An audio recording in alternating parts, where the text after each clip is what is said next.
ایک طرف تو عوام ڈاکوؤں سے، لٹیروں سے، چوروں سے بچ رہے ہیں، تو دوسری طرف جو وردی میں موجود یہ ڈاکو لٹیرے ہیں، ان سے کس طرح بچیں گے؟ لیکن سی سی ڈی کے نام پر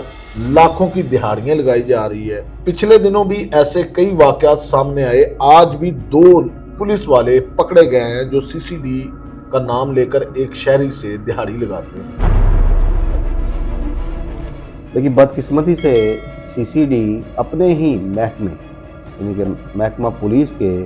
ان کرپٹ عناصر کے لیے ابھی تک خوف نہیں بن سکتا۔ اس کے بعد اس کو ڈرایا دھمکایا جاتا ہے اور اس کو یہ ظاہر کیا جاتا ہے کہ ہم سی سی ڈی کے اہلکار ہیں اور تمہیں مبینہ پولیس مقابلے میں مار دیں۔ اسے اتنا خوف میں مبتلا کیا جاتا ہے کہ اس کے بعد ان کے اے ٹی ایم سے 95,000 روپیہ نکلوایا جاتا ہے۔ یہاں ہی تک بات نہیں رکتی، پھر اس کے موبائل میں موجود بینک ایپ سے 5 لاکھ روپیہ ایک اکاؤنٹ میں ٹرانسفر کیا جاتا ہے۔ تو یہ ایک افسوسناک امر ہے کہ محکمہ پولیس میں چھپی یہ کالی بھیڑیں جو یاسر اور وقار کی شکل میں موجود ہیں۔ پہلے ایک دور تھا کہ لوگ پولیس کی مار سے بچنے کے لیے پیسے دیتے تھے، یا دوسرا ایک روایتی لفظ استعمال کیا جاتا ہے چھتروں سے بچنے کے لیے۔ اب ڈاکوؤں سے تو بچتے جا رہے ہیں، جرائم کی شرح بھی نیچے آ رہی ہے، لیکن محکمہ پولیس میں موجود ڈاکوؤں سے بچنا بھی بہت ضروری ہے۔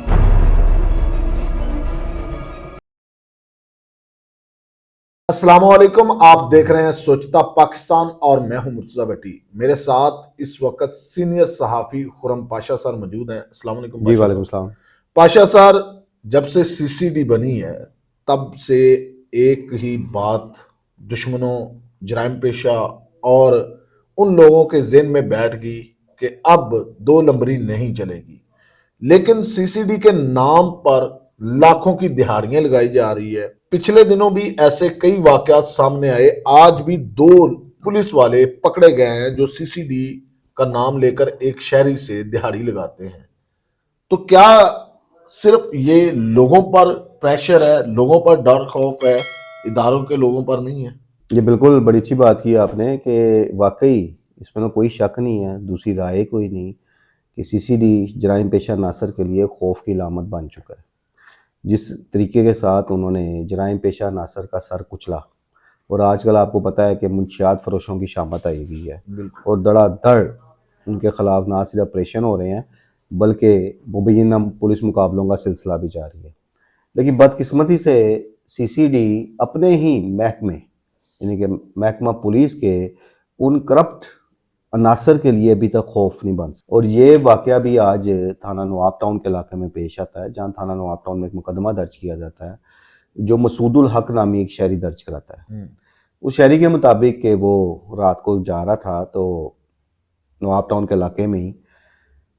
2 پولیس اہلکاروں نے جو باوردی تھے اسے روک لیتے ہیں، اسے ایک ویران جگہ پہ لے جایا جاتا ہے۔ اس کے بعد اس کو ڈرایا دھمکایا جاتا ہے اور اس کو یہ ظاہر کیا جاتا ہے کہ ہم سی سی ڈی کے اہلکار ہیں اور تمہیں مبینہ پولیس مقابلے میں مار دیں گے۔ اسے اتنا خوف میں مبتلا کیا جاتا ہے کہ اس کے بعد ان کے اے ٹی ایم سے 95,000 روپیہ نکلوایا جاتا ہے۔ یہاں ہی تک بات نہیں رکتی، پھر اس کے موبائل میں موجود بینک ایپ سے 5 لاکھ روپیہ ایک اکاؤنٹ میں ٹرانسفر کیا جاتا ہے۔ پھر مسعود الحق کی درخواست پر تھانہ نواب ٹاؤن پولیس نے نہ صرف مقدمہ درج کیا بلکہ ان 2 کرپٹ اہلکاروں جن میں سے ایک کا نام یاسر وہ فلائنگ اسکواڈ میں تعینات ہے اور ایک وقار جو ایس پی یو میں تعینات، ان دونوں کانسٹیبلان کو گرفتار کر لیا جاتا ہے جنہوں نے اس شہری سے دہاڑی لگائی تھی۔ تو یہ ایک افسوسناک امر ہے کہ محکمہ پولیس میں چھپی یہ کالی بھیڑیں جو یاسر اور وقار کی شکل میں موجود ہیں، انہیں سی سی ڈی کا کوئی خوف نہیں آ رہا۔ الٹا ان جیسے جو کرپٹ عناصر ہیں، ان جیسی جو کالی بھیڑیں ہیں، وہ سی سی ڈی کے خوف کا فائدہ اٹھانے کی کوشش کر رہے ہیں۔ آپ کو یاد ہوگا، ابھی آپ نے بھی ذکر کیا کہ ماضی میں بھی ایسے واقعات سرزد ہو چکے ہیں جب سے سی سی ڈی کا قیام عمل میں آیا ہے، کہ اس میں نہ صرف ایسے پولیس اہلکار اور تھاندار جن کا سی سی ڈی سے دور دور تک تعلق نہیں، انہوں نے لوگوں کو اٹھایا، سی سی ڈی کا نام استعمال کیا، ان سے دہاڑی لگائی، پھر ان کے خلاف مقدمات بھی درج ہوئے۔ سیم اسی طرح سی سی ڈی کے ہی اپنے ایک انسپیکٹر نے جو سی سی ڈی کوتوالی میں تعینات تھا، چند روز قبل ایک نوجوان کو اس کے گھر سے گرفتار کیا اور پھر اس سے 40 لاکھ روپے تاوان طلب کیا، پھر وہ اغوا برائے تاوان کا ایک پرچہ بھی درج ہوا۔ کہنے کا مقصد یہ ہے کہ جہاں سی سی ڈی جرائم پیشہ عناصر کے لیے خوف کی علامت ہے، وہاں سی سی ڈی کو اب ایسے اقدامات بھی کرنے چاہیے کہ جو محکمہ پولیس میں چھپی کالی بھیڑیں ہیں ان کے لیے بھی سی سی ڈی کو کوئی ایسے اقدامات کرنے چاہیے کہ وہ بھی پھر سی سی ڈی کا نام غلط استعمال کرنے سے خوف کھائیں، ورنہ یہ وارداتیں رکنی نہیں۔ یہ آئے دن کوئی نہ کوئی واقعہ سامنے آ جاتا ہے جس میں شہریوں کو لوٹا جا رہا ہے، اور اب ایک بڑی صاحب بات بڑی عام ہو گئی ہے، اکثر ہم نے یہ جگہوں پہ دیکھا ہے پولیس کا رویہ کہ اب سیدھا سیدھا پولیس یہی ڈراتی ہے کہ جی اب آپ کو مبینہ پولیس مقابلے میں مار دیا جائے، کیونکہ جس تیز رفتاری کے ساتھ مبینہ پولیس مقابلوں کا ایک سلسلہ جاری ہے، تاریخ میں اس کی مثال نہیں ملتی، تو نو ڈاؤٹ لوگوں میں خوف ہے۔ اب لوگ جان بچانے کے لیے بھی پھر ظاہر ہے پیسے دینے پڑتے ہیں۔ پہلے ایک دور تھا کہ لوگ پولیس کی مار سے بچنے کے لیے پیسے دیتے تھے، یا دوسرا ایک روایتی لفظ استعمال کیا جاتا ہے چھتروں سے بچنے کے لیے،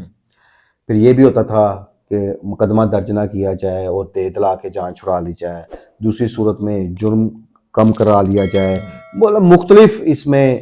سہولیات ہوتی تھیں جو پولیس کی جانب سے حاصل کی جاتی تھی اور اس کے عوض انہیں پیسے دیے جاتے تھے۔ لیکن جب سے سی سی ڈی کے مبینہ پولیس مقابلے شروع ہوئے، اب ہر طرف ایک ہی بات ہوتی ہے، وہ ڈائریکٹلی ملزم کو کہا جاتا ہے تجھے مبینہ پولیس مقابلے میں مار دیں گے، اور وہ پھر اپنی جان بخشی کے لیے پیسے دیتا ہے۔ اچھا، جس طرح یہ یاسر اور وقار جو اہلکار ہیں انہوں نے ایک واردات کی ہے، اس طرح کی متعدد وارداتیں ہوتی ہیں، خصوصاً اس قسم کے جو یہ کالی بھیڑیں ہوتی ہیں نا، یہ لوگ نشانہ بناتے ہیں بیرون شہر سے آنے والے لوگوں کے ساتھ۔ آپ کو پتہ ہے کہ لوگوں کی ایک بڑی تعداد لاہور شہر میں آتی ہے جو چند گھنٹوں کے لیے بھی آتی ہے، ویکینڈز جیسا جمعرات سے سلسلہ شروع ہو جاتا ہے، چونکہ دوسرے شہروں میں جمعہ والے دن چھٹی ہوتی ہے، تو ان شہروں سے جو ڈرامے کے شوقین حضرات ہیں وہ لاہور تشریف لاتے، وہ لاہور آتے ہیں اسٹیج ڈرامہ دیکھنے کے لیے۔ جب وہ لوگ واپس اپنے شہروں پہ جا رہے ہوتے ہیں تو ایسے جو کرپٹ اہلکار ہوتے ہیں یہ تاڑ میں ہوتے ہیں، یہ کسی نہ کسی معنی انہیں کہیں روک لیتے ہیں، انہیں ڈراتے دھمکاتے ہیں، خوف میں مبتلا کرتے ہیں اور ان سے دیہڑی لگاتے ہیں۔ اچھا، وہ لوگ چونکہ انہوں نے دوسرے شہر جانا ہوتا ہے وہ بھی جان چھڑاتے ہیں، پیسے دیتے ہیں اور اس کی شکایت بھی نہیں ہوتی، کیوں ہم دوبارہ دوسرے شہر سے لاہور آئے پھر افسران کے سامنے پیش ہو درخواستیں دیں۔ تو اس قسم کی متعدد وارداتیں ایسے کرپٹ اہلکار کرتے ہیں جو باوردی ہوتے ہیں، اور پھر یہ بھی نہیں دیکھتے کہ ہم کس علاقے میں ہیں، ان کی پوسٹنگ کہیں ہوتی ہے، واردات یہ کہیں ڈال دیتے ہیں۔ جیسا وہ دیکھیں نا، ایک ایس پی یو میں تعینات ہے، ایک فلائنگ اسکواڈ میں تعینات ہے، اس کا نہ کسی تھانے سے ان کا تعلق ہے، نہ ان کا سی سی ڈی سے تعلق ہے، لیکن نام کس کا استعمال کیا جا رہا ہے؟ سی سی ڈی کا، کیونکہ وہ اس چیز سمجھتے ہیں کہ لوگ اب سی سی ڈی کے نام سے خوف کھاتے ہیں اور لوگ سی سی ڈی کا نام سن کے پیسے دے دیتے ہیں۔ تو بڑی اس چیز کی ضرورت ہے کہ ایسے کرپٹ عناصر کو نشان عبرت بنایا جائے دیگر کرپٹ پولیس اہلکاروں کے لیے یا تھانے داروں کے لیے کہ جو اپنے اختیارات سے تجاوز کرتے ہیں، جو محکمے کی بدنامی کا باعث بن رہے ہیں، جو سی سی ڈی کا غلط نام استعمال کر رہے ہیں، جب تک ایسے کرپٹ عناصر کو آپ عبرت کا نشان نہیں بنائیں گے یہ وارداتیں رکیں گی نہیں۔ اب ڈاکوؤں سے تو بچتے جا رہے ہیں، جرائم کی شرح بھی نیچے آ رہی ہے، لیکن محکمہ پولیس میں موجود ڈاکوؤں سے بچنا بھی بہت ضروری ہے۔ پاشا سر، جس طرح آپ نے کہا کہ متعدد وارداتیں ہو چکی ہیں، 2 دن پہلے کی ایک واردات ہوئی ہے کہ ایک وردی پہنے ایک پولیس کانسٹیبل نے ایک واقعہ کیا جس میں 2 بہنوں کو گن پوائنٹ پر اپنے ساتھیوں سمیت زیادتی کا نشانہ جی بنایا۔ بالکل، یہ تھانہ سندر کے علاقے میں واقعہ پیش آیا۔ تو کیا وجہ ہے پاشا سر کہ اتنی بڑے ہینیس کرائم کے باوجود اگر یہی کوئی اور بندہ کرتا تو اب تک فل فرائی ہو چکا ہوتا؟ تو کوئی دیکھیں، بات فل فرائی ہاف فرائی یہ جو بھی ایک ٹرمنالوجی چل رہی ہے سارے اپنے اپنے طور پہ جو استعمال کرتے ہیں، میں تو ایک لفظ استعمال کرتا ہوں کہ نشان عبرت بنایا جائے، جس انداز میں بھی بنانا ہے،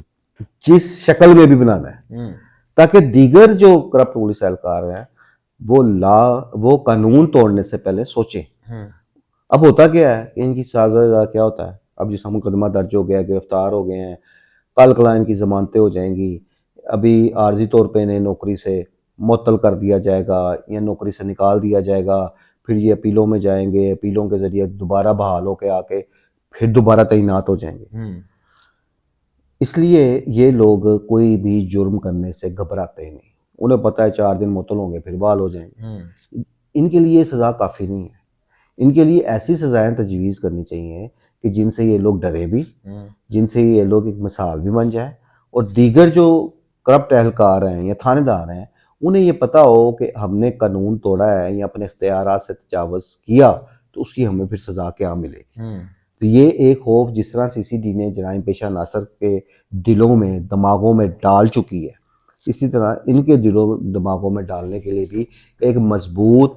ٹھوس اور لانگ ٹرم پالیسیاں جو ہیں وہ بنانی پڑیں گی. پاشا سر بالکل جیسا آپ کہہ رہے ہیں، ابھی حال ہی میں وہ ڈی ایس پی عثمان حیدر صاحب والا واقعہ ہوا، اس نے اپنی بیٹی اور بیوی کو ہلاک کیا، تو سوشل میڈیا پر اس چیز کو لے کر بہت زیادہ سی سی ڈی پر ٹرولنگ کی جا رہی ہے کہ یہی واقعہ اگر کسی عام شہری نے کیا ہوتا تو اب تک وہ منطقی انجام کو پہنچ جاتا. کیا وجہ ہے کہ باوردی جو بھی ملازم ہو، افسر ہو، وہ اس طرح کی کوئی کاروائی کرتا ہے، جرائم کرتا ہے تو اس کو بچانے کی کوشش کی جاتی ہے؟ دیکھیں یہی بات ہے کہ اپنے محکمے کے جب آپ بیٹی بھائی کو بچائیں گے تو پھر لوگوں کے لیے آپ کیا پیغام دیں گے. اور جہاں تک رہی بات، آپ نے بھی عثمان حیدر گجر کے والے واقعے کا ذکر کیا ہے، تو اس میں بھی آپ دیکھیں، اس میں سمجھتا ہوں کہ پولیس نے نیگلیجنسی کا مظاہرہ کیا. وہ کیسے کیا کہ اس کیس کو ٹریس کرنے میں جتنا ٹائم لگایا گیا اتنا ٹائم لگنا نہیں تھا چاہیے. ابتدا میں یہ چیزیں کلیئر ہونا شروع ہو گئی تھیں کہ کس طرح عثمان حیدر نے ایف آئی آر کے اندراج میں تخیری حربے استعمال کی ہیں، کس طرح لیٹ ایف آئی آر درج کرائی. اس ایف آئی آر کے اندراج کے بعد بھی عثمان حیدر ایک مطمئن انداز میں پھرتا رہا. بھی کسی کی بیوی یا بیٹی گھر سے غائب ہوئی ہو تو اس کو تو سکون نہیں آئے گا، اس کو چین نہیں آئے گا، اس کو نیند نہیں آئے گی، لیکن کوئی بھی پولیس افسر عثمان حیدر کی طرف دھیان ہی نہیں کر رہا تھا. میری آج ایک بڑے سینئر پولیس افیسر سے اس حوالے سے بات ہوئی، تو انہوں نے، ظاہر ہے محکمے کا دفاع تو کرنا ہوتا ہے، تو انہوں نے ایک بات کی کہ ہمیں شک پڑ چکا تھا لیکن اس کے لیے ہم ٹھوس ایویڈنس اکٹھے کر رہے تھے، ہماری ورکنگ جاری تھی تاکہ ہم کوئی ایسے مضبوط شواہد اکٹھے کر سکیں کہ جن سے پھر عثمان حیدر مکر نہ سکے. تو وہ کہتے ہیں کہ عثمان حیدر انڈر آبزرویشن تھا، ہماری نظر میں تھا، لیکن ہمارے پاس کوئی ایسا ٹھوس شواہد نہیں آ رہا تھا کہ جس کی بنا پر ہم عثمان حیدر کو ملزم ٹھہرا سکتے. تاہم جب ہمارے پاس وہ ٹھوس شواہد آگے، جیسے کہ آپ دیکھ رہے ہیں کہ وہ سرکاری گاڑی سے خون کے دھبے نکلے ہیں، گھر سے کچھ ایسی اشاعتیں وصول ہوئی کہ اس میں کوئی نہ کوئی عثمان حیدر قطار ہے، تو پھر اس کے بعد اس کو گرفتار کیا گیا. تو کہنے کا مقصد ہے اس میں جو یہ، میں پھر بھی کہوں گا کہ یہ تخیلی حربے تھے. اس میں جو متعلقہ انویسٹیگیشن والے لوگ تھے وہ اپنے بیٹی بھائی کو بچا رہے تھے، وہ اپنے افسر کو بچا رہے تھے. اور کوئی پولیس افیسر جو ایک کمپیٹنٹ ہے وہ اگر پہلی ہی نظر میں سارے معاملے کو نہ سمجھے، میں تو اس کو پولیس افیسر ہی نہیں مانتا. یہ لوگ جب درخواست جاتی ہے، جو کمپیٹنٹ پولیس افسر ہوتا ہے وہ درخواست دیکھ کر یہ فیصلہ کر لیتا ہے، وہ سوچ لیتا ہے، اسے یہ پتہ لگ جاتا ہے کہ اس میں کتنی سچائی ہے، اس میں کتنا جھوٹ ہے، اس میں کیا ہو سکتا ہے. کیونکہ ان کا ایکسپیرینس ہوتا ہے، ان کی ایک روٹین ہے، ان کے یہ روزانہ کے معمولات میں شامل ہے. تو پھر آخر کیوں اس بات سے چشم پوشی اختیار کی جاتی رہی کہ عثمان حیدر کو جو ہے وہ ایک ٹائم ملتا رہا. خیر یہ جو اب چل چکے، اب کیس سارٹ آؤٹ ہو گیا ہے اور اس وقت وہ اب قانون کے شکنجے میں آ چکے ہوئے ہیں. بہرحال اس وقت وہ ایک ذاتی میٹر تھا ان کا، ایک گھریلو میٹر تھا، ان کی بیوی اور بیٹی کا معاملہ تھا، وہ ایک ڈیفرنٹ چیز ہے. لیکن جس طرح سی سی ڈی کا غلط نام استعمال کیا جا رہا ہے یہ کسی صورت بھی قابل برداشت چیز نہیں ہے. سی سی ڈی کو اپنی ساکھ کو بچانے کے لیے، سی سی ڈی نے جو اپنا ایک خوف اور دبدبہ قائم کیا ہوا ہے، انہیں چاہیے افسران کو سی سی ڈی کے کہ وہ خوف دبدبہ محکمے میں چھپی ان کالی بھیڑوں کے لیے بھی بنائیں، تاکہ ایک طرف تو عوام ڈاکوؤں سے، لٹیروں سے، چوروں سے بچ رہے ہیں، تو دوسری طرف جو وردی میں موجود یہ ڈاکو لٹیرے ہیں ان سے کس طرح بچیں گے. بہت مہربانی پاشا صاحب. ناظرین، آپ اس پروگرام کے بارے میں کیا رائے رکھتے ہیں؟ آپ کو کیا لگتا ہے، کیا واقعہ ہی سی سی ڈی کو اپنے پولیس کے اندر احتساب کا عمل مزید تیز اور سخت کرنا چاہیے تاکہ جو سوشل میڈیا پر سی سی ڈی کے کردار کو لے کر باتیں اٹھائی جا رہی ہیں ان کا مثبت جواب دیا جا سکے؟ اپنی رائے کا اظہار کمنٹ باکس میں ضرور کرنا. اسی کے ساتھ مجھے اور پاشا سر کو دیجیے گا اجازت. اللہ حافظ.